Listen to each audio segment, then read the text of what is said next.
ബഹുമാനപ്പെട്ട ജോസ് കുതിരയിലച്ച, സ്നേഹമുള്ള സിസ്റ്റേഴ്സ്, കൈക്കാരന്മാരെ, അധ്യാപകരെ, മാതാപിതാക്കളെ, എനിക്ക് ഏറ്റവും പ്രിയപ്പെട്ട എൻ്റെ കുഞ്ഞിനെ ജനിച്ചിരുന്നത് കൂടല്ലൂരിലെ പരിശുദ്ധ ദൈവമാതാവിൻ്റെ നാമധേയത്തിലുള്ള ഈ ഇടവക ദേവാലയത്തിൽ വരുവാനും നിങ്ങളെ കണ്ട് നിങ്ങളോട് അല്പസമയം സംസാരിക്കുവാനും എനിക്ക് ഭാഗ്യം ലഭിച്ചതിന് ആദ്യമേ തന്നെ ഞാൻ ദൈവത്തോട് നന്ദി പറയുകയാണ്. ഒപ്പം എനിക്കിങ്ങനെ ഒരു അവസരം തന്ന് എന്നെ ഇങ്ങോട്ട് ക്ഷണിച്ച ബഹുമാനപ്പെട്ട ജോസച്ചനോടും കൈക്കാരന്മാരോടും അധ്യാപകരോടും ഇടവകയുമായി ബന്ധപ്പെട്ട മറ്റെല്ലാവരോടും പ്രത്യേകിച്ച് എന്നെ കേൾക്കുന്ന നിങ്ങളോടുമുള്ള നന്ദിയും സ്നേഹവും ആദ്യമേ തന്നെ അറിയിക്കുകയാണ്. പ്രിയ കൊച്ചു കുഞ്ഞുങ്ങളെ, എനിക്ക് നിങ്ങളോട് പറയുവാനുള്ളത്, 12ാം ക്ലാസ്സിലെ പഠനം കഴിഞ്ഞ് നിങ്ങളുടെ ചേട്ടന്മാർക്കും ചേച്ചിമാർക്കും ഇന്ന് ഇവിടെ വെച്ച് ഇത്രയും നാളും ഈ ഇടവകയിൽ പഠിച്ചു എന്നതിൻ്റെ തെളിവായി ഒരു സർട്ടിഫിക്കറ്റ് നൽകുകയാണ്. അടുത്ത ആഴ്ച മുതൽ അവർ വേദപഠനം നടത്താനായി, വേദപാഠം പഠിക്കുവാനായി ഈ പള്ളിയിൽ വരികയില്ല. നമ്മുടെ ഈ ഇടവകയിൽ നിന്ന് അവർക്ക് ലഭിച്ച, അവരറിഞ്ഞ നന്മകളും ദൈവിക സത്യങ്ങളും ഡിസിപ്ലിനുമൊക്കെ അവരുടെ ജീവിതത്തിൽ നിന്ന് അവരെടുത്തു കളയാതെ ഹൃദയത്തിലും മനസ്സിലും കാത്തു സൂക്ഷിക്കുവാൻ നിങ്ങളെല്ലാവരും അവർക്ക് വേണ്ടി പ്രാർത്ഥിക്കണം. പ്രാർത്ഥിക്കുമോ? പ്രാർത്ഥിക്കണം. ഞാനും +2 കഴിഞ്ഞ ഒരു വിദ്യാർത്ഥിയാണ്. മാങ്ങാനം സെൻറ്റ് എഫ്രൻസ് ഹയർ സെക്കൻഡറി സ്കൂളിലാണ് ഞാൻ +2 പഠിച്ചത്. ഇനി ഡിഗ്രിയും PGയും ഒക്കെ പഠിക്കണമെന്നാണ് എൻ്റെ ആഗ്രഹം. നിങ്ങളും ഇതുപോലെ ഇഷ്ടപ്പെട്ട ഏതെങ്കിലുമൊക്കെ കോഴ്സുകൾ തിരഞ്ഞെടുത്ത് ഉയർന്ന പഠനം നടത്താൻ ആഗ്രഹിക്കുന്നവരും അതിലുപരി ഒരു നല്ല ഭാവി സ്വപ്നം കാണുന്നവരുമാണെന്ന് എനിക്കറിയാം. നിങ്ങൾക്ക് ഒരു നല്ല ലക്ഷ്യത്തിൽ എത്തിച്ചേരണമെന്ന കഠിനമായ അഭിലാഷവും സ്ഥിരോത്സാഹ പരിശീലനവും ഉണ്ടെങ്കിൽ ആ ലക്ഷ്യം നേടിയെടുക്കുവാൻ ഈ പ്രകൃതിയും പ്രപഞ്ചവും നിങ്ങളുടെ കൂട്ടിനുണ്ടാകുമെന്നും അതിനുവേണ്ടി നിന്റെ സാഹചര്യവും നിനക്ക് ചുറ്റുമുള്ള അവസ്ഥകളും നിന്റെ അനുകൂലമാക്കി തീർക്കണമെന്നും പറഞ്ഞത് ബ്രസീലിയൻ എഴുത്തുകാരൻ പൗലോ കൊയ്ലോയാണ്. വ്യക്തിപരമായി ഒരല്പം തുറന്നു പറച്ചിൽ നടത്തുകയാണെങ്കിൽ, എൻ്റെ ഈ ശാരീരിക അവസ്ഥ, കൈയും കാലുമില്ലാത്ത ഈ അവസ്ഥ ഏറെ കാലം എന്നെ ദുഃഖിപ്പിച്ചിട്ടുണ്ട്. എന്നെ കാണുന്നവരെ ദുഃഖിപ്പിച്ചിട്ടുണ്ട്, നിരാശപ്പെടുത്തിയിട്ടുണ്ട്, മനം മടുപ്പിച്ചിട്ടുണ്ട്. എന്തിനാണ് ഇങ്ങനെ ഒരു ജീവിതം എന്ന നിസ്സംഗത ഉണ്ടാക്കിയിട്ടുണ്ട്. സ്കൂളിലായാലും കൂട്ടുകാർക്കിടയിലായാലും തലകുനിക്കേണ്ടി വരുന്ന അപകർഷത ഉണ്ടായിട്ടുണ്ട്. കൂട്ടുകാരെല്ലാം ഓടുകയും ചാടുകയും ഫുട്ബോൾ കളിക്കുകയും മരം കയറുകയൊക്കെ ചെയ്യുന്നത് കാണുമ്പോൾ ഞാൻ എൻ്റെ ഇരുതോളുകളിലും കാലുകളിലും നോക്കി നെടുവീർപ്പെട്ടിരുന്നിട്ടുണ്ട്. ദൈവം എന്നെ കഠിനമായി ശിക്ഷിക്കുകയാണോ എന്ന് പോലും ചിന്തിച്ച പല അവസരങ്ങളും, പല നെഗറ്റീവായിട്ടുള്ള ചിന്തകളാലും ശാരീരിക ന്യൂനതകളാലും ഭാരപ്പെട്ട് കലുഷിതമായി ഇരുണ്ടു പോകുമായിരുന്ന എൻ്റെ മനസ്സിനെയും കാഴ്ചപ്പാടുകളെയും അല്പമൊക്കെ പോസിറ്റീവാക്കി മനസ്സിൻ്റെ മുരടിപ്പും ഇരുട്ടുമൊക്കെ അകറ്റിയത് എന്നെ എടുത്തു വളർത്തിയ പ്രൊവിഡൻസ് ഹോമിലെ എൻ്റെ സിസ്റ്റേഴ്സും എൻ്റെ ഒപ്പം വളർന്ന ചേച്ചിമാരുമൊക്കെയാണ്. ഞങ്ങളുടെ അമ്മ വീട്ടിലെ സെബാസ്റ്റ്യനും കൂട്ടുകാരുമാണ് എന്നെ പഠിപ്പിച്ച എൻ്റെ ഗുരുഭൂതരാണ്.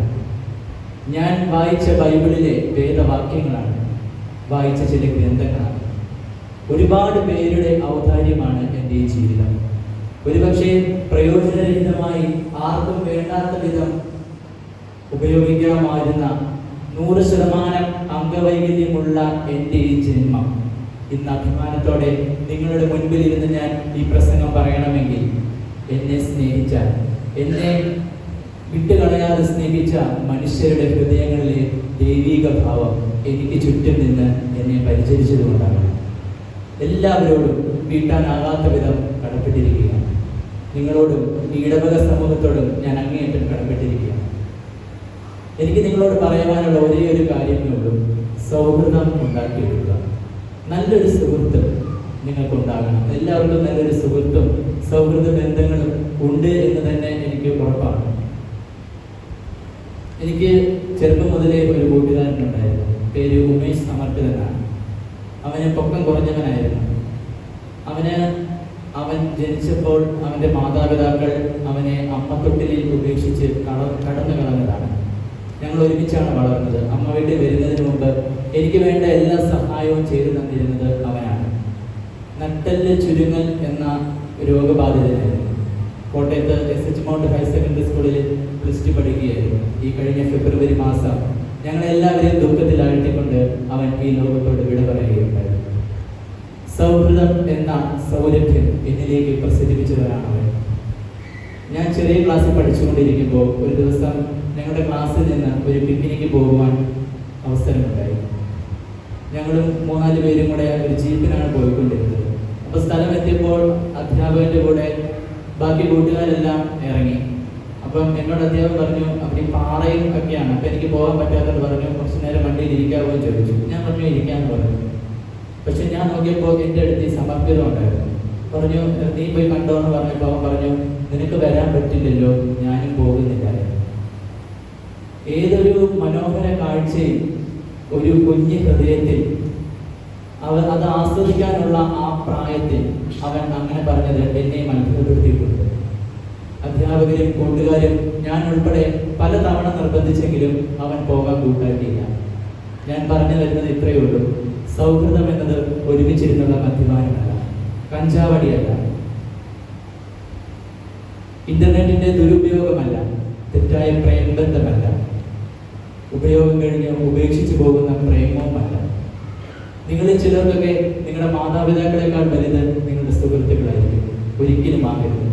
ഒരു സുഹൃത്തും നിങ്ങളുടെ മാതാപിതാക്കളെക്കാൾ വലുതാകുന്നില്ല.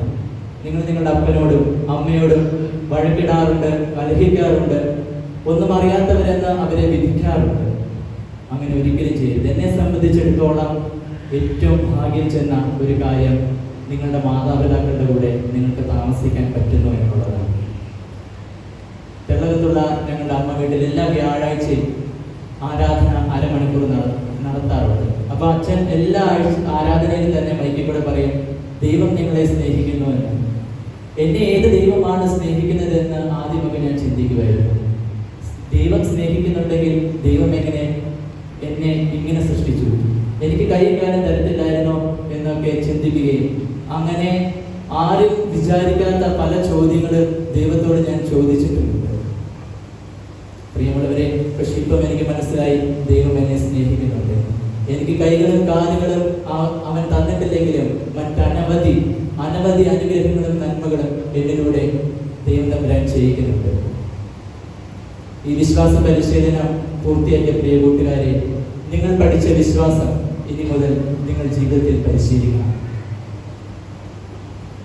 ഈ വേദപാഠം ഒന്ന് കഴിഞ്ഞു കിട്ടിയല്ലോ എന്നോർത്ത് ആരും ആശ്വസിക്കരുത്. ദൈവത്തിൽ നിന്നും ദേവാലയത്തിൽ നിന്നും നിങ്ങൾ ഒരിക്കലും അകന്നു നിൽക്കരുത്. പ്രപഞ്ച സൃഷ്ടാവായ ദൈവം നിങ്ങളുടെ കൂടെ ഉണ്ടാകും. വിദേശത്തായാലും സ്വദേശത്തായാലും ഭൂമിയിൽ എവിടെയായിരുന്നാലും ദൈവം നിങ്ങളുടെ കൂടെ ഉണ്ട് എന്ന് നിങ്ങൾ ഓർക്കണം. ദൈവിക മൂല്യങ്ങൾ നിറഞ്ഞ നല്ല ഹൃദയങ്ങൾ നിങ്ങൾക്കുണ്ടാകണം. നന്മ നിറഞ്ഞ ക്രിസ്ത്യാനിയായി നിങ്ങൾ എല്ലാവരും മാറണം. മറ്റുള്ളവരെ സഹായിക്കുവാനും മറ്റുള്ളവർക്ക് നന്മ ചെയ്യാൻ കിട്ടുന്ന ഒരവസരവും നിങ്ങൾ പാഴാക്കരുത്. ദൈവത്തെ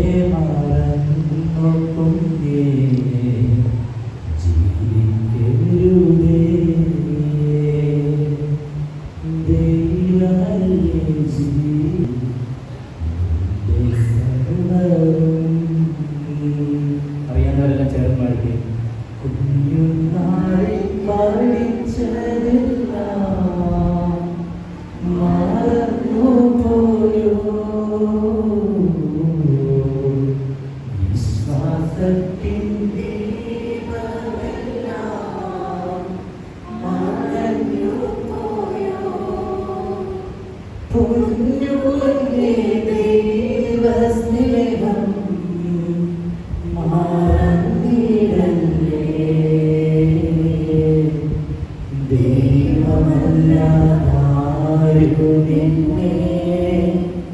രക്ഷിക്കാൻ